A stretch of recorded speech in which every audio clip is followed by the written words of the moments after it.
business opportunity for him. Okay. He was a barber. Oh, he moved that. He moved there as a barber. Okay. Were there any incidences in high school, not necessarily racial, or anything, that sort of stand out in your mind about your experiences in high school? You know, there are any number of things that I can think of that I was involved in during high school days that probably had an impact upon my going in one direction or another. Do you have any of those? I think probably what was happening nationally was when I was in high school, Sputnik had come along, or was about that. There was a big effort to build the spaceships. So we were beginning to engage in the race for space. Right. And Sputnik, I think, was probably 58, the year I was a senior, 58, right. 57. And before that, it had been building. Yes. So there was a lot of concern that science was important in our, very much like we are today, that, gee, our students in the United States are going to get left behind in science if we don't do something. And I think because I made good grades in science, I made good grades in everything. But it's because I made good grades in science, I got attention. Right. So I was like, I was in science fairs. I could win a science fair. I got special attention for being the only girl that would take physics, a group of all guys. The teacher was a guy, but he was really very nice. I think of the my high school biology teacher, Ms. Heaton. I think that had an impact to have a woman as a science person that I interacted with when I was enjoying science, and for her to encourage me.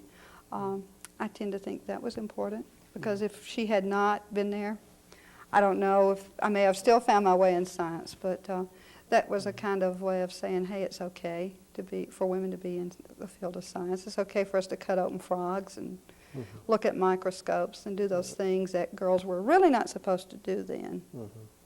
There were a number of racial issues that were taking place because, as you said, Brown versus Board happened in 1954. 1955 had the Montgomery bus boycott. 1956, we had the outlawing of the NAACP in the state, and then the development of the Alabama Christian Movement for Human Rights.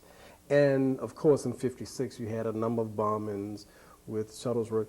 Was that in any way in your I think view? I was aware of it in reading about it, but Sylacauga was 50 miles and worlds away from Birmingham. Sylacauga was very much a predominantly white city. Right. There was a black population, but it was almost invisible to me at that point. You know, I didn't even know where the black schools were. It was that kind of community, and that I was moving in at that time. Right. I do remember being aware of the bus boycotts and feeling a kinship with that struggle.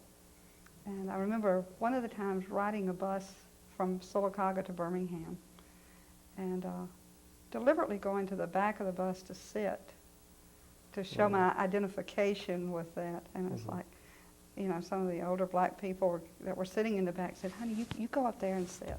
It's like, oh no, I'll just sit here, I'm fine. You know, it was just, you know, that was my naivete. But again, it was, you know, it was like I was saying, hey, I'm identifying with this, although I wasn't saying that. And I think probably because I was young and a female, you could do those things, whereas I think if I'd been a guy and did that, I might have been a problem. And certainly, if it had been reversed, a young black woman is sat in the front of the bus, that would have been a major problem. Did any of the whites on the bus say anything to you about sitting in the back? You don't remember? I don't remember. I think they just ignored it. How often did you come to Birmingham? Every now and then, but not a tremendous amount of time. But I do remember doing that on several occasions. Were you alone when you? When I would be alone. Yeah. Why would you come to Birmingham? What would be the occasions for you to come? I don't know. I think sometime I came up to look at the schools here. I remember going to Birmingham Southern a weekend. That kind of thing. All right. And after you finished high school, which it's around what, 1960? I finished high school in 58. In 58. Okay. things are really heating up. But So- let me tell you before we finish with this Chicago experience. I remember that the Klan was very active there. It was Klan territory. Right. My family was far removed from it, but I do remember one day there was a Klan, one Saturday afternoon in the summer, there was a Klan parade downtown. And I remember stumbling up on it. I think my mother was with me and a girlfriend. I remember my girlfriend and I started throwing rocks and yelling at the Klan parade, calling them cowards or something like that. And my mother just freaking out. It's like, come on, you're going to get us killed. Let's go, and pulling us, practically having to pull us away and getting us home from that incident. And I think I remember her talking about being fearful that they would know who we were and that we would come have a cross burned in our house or our house burned down. Was there ever? That never happened. Again, we were white kids. You're white kids and throw rocks. There's some white privilege going on there. Sure. If it had been black kids throwing rocks, that wouldn't have been the same. Were there any reactions from the Klan? They just sort of looked at us. Were they Because hooded? They had They were their hooded, hoods on? yeah. Okay.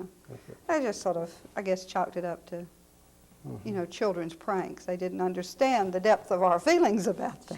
Sure, yeah. I can remember, now that you mentioned, I remember